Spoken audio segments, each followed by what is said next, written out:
Well, hi. Thanks for talking to me. I appreciate it. I'm enjoying the series so far. So first, I have a different question for each of you. For you, PJ, Mac seems like he's, living the good life, which most of us, I'm sure, would love to have all that money and be able to just kind of, chill out and all that. But I have to wonder that maybe that's not going to last, and it's going to not can always be maybe what he expected through the season. Can you talk a little bit about that? Absolutely. I think I don't think it's any mystery. He starts off the show with his, wife leaving him, wanting a divorce. So he has a crisis of love and then a crisis of faith.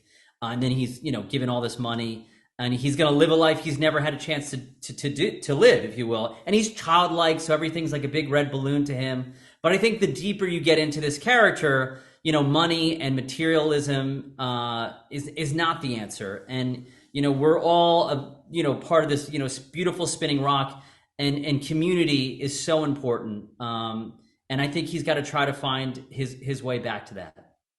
Okay, cool. And then for Kylie, your relationship with Paulo maybe doesn't quite start off very well. Can you sort of talk about how I guess that'll change as the season goes on? Like, I hope eventually she's gonna kind of trust him a bit and maybe open up a bit. Yeah, me too. I'm looking forward to seeing what happens. I think, no, Paulo isn't a very good actor, is he? When they initially meet Piper, it's like, okay, the new Reverend's in town. I think she's just hoping that he does a good job and stays alive, because there are a lot of things in Australia that are quite dangerous. Yeah. Like falling coconuts from the tree, right? Exactly. So, number one killer. Number one killer. She's just hoping that this Reverend is going to adjust to the new climate that he's in, and I think the outlook for this guy that Piper sees coming to town is that ultimately, he's not going to rock the boat in the community of people that she loves and is connected to, and that hopefully that he can fit in at some point. But he's so quirky. She's just like, who is this guy? He does not look like a Reverend at all, and he certainly doesn't act like one. So let me work with the inner detective and just keep an eye on things. He's also very handsome. He's very handsome. It's weird when we're both in the same room together, who's more handsome. It's very awkward for people. It's like, whoa, it's a double whammy of handsome. Yep, absolutely.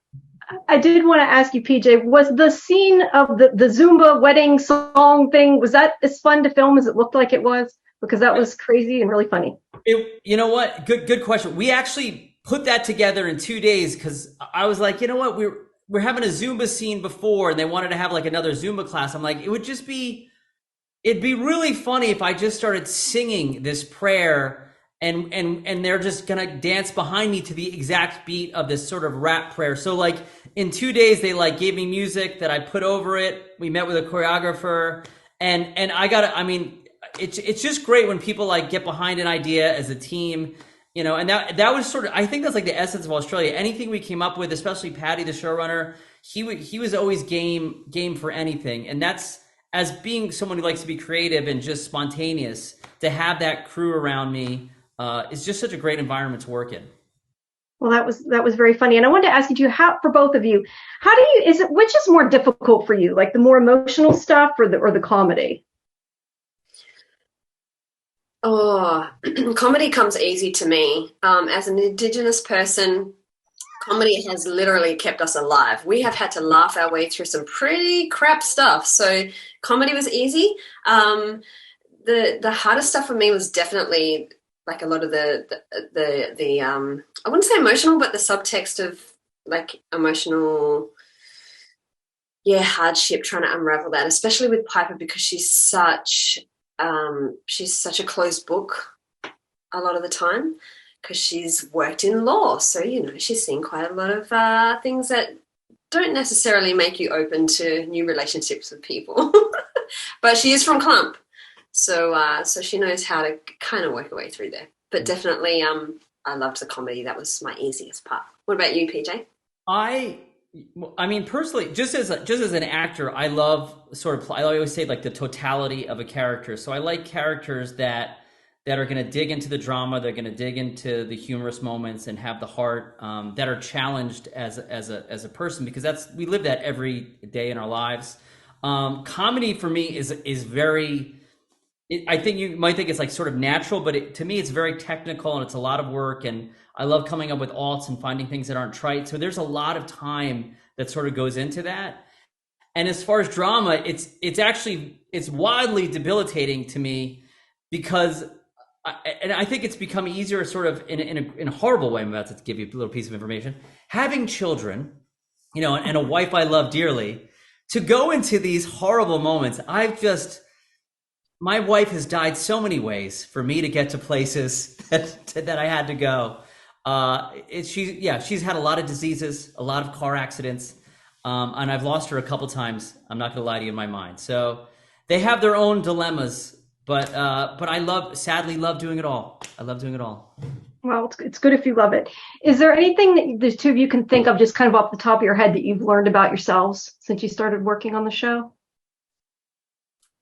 I think I really like the idea that no matter where you go in the world, every home has a story, and at any moment, every home is going to struggle through something. And if you have that sense of community, and if there's people in your lives to lean on, and I think, because we're still in COVID on some level, even just the show that we know what you're going through and we're there for you on some level. Okay. Kylie? It's such a great question. What have I learned about myself since working on this show?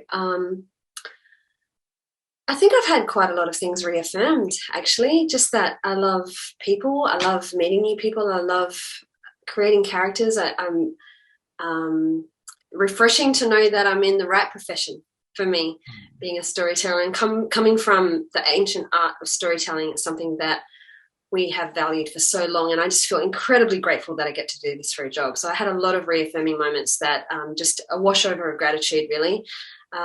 Probably the things I learned was to improve my American accent by being around these awesome guys. That's probably the thing that comes to my mind straight away. That's okay. That works. All right. Thank you so much, both of you. I'm really enjoying the show. Excited to see more. So thank you. Thanks, Jamie. Thanks.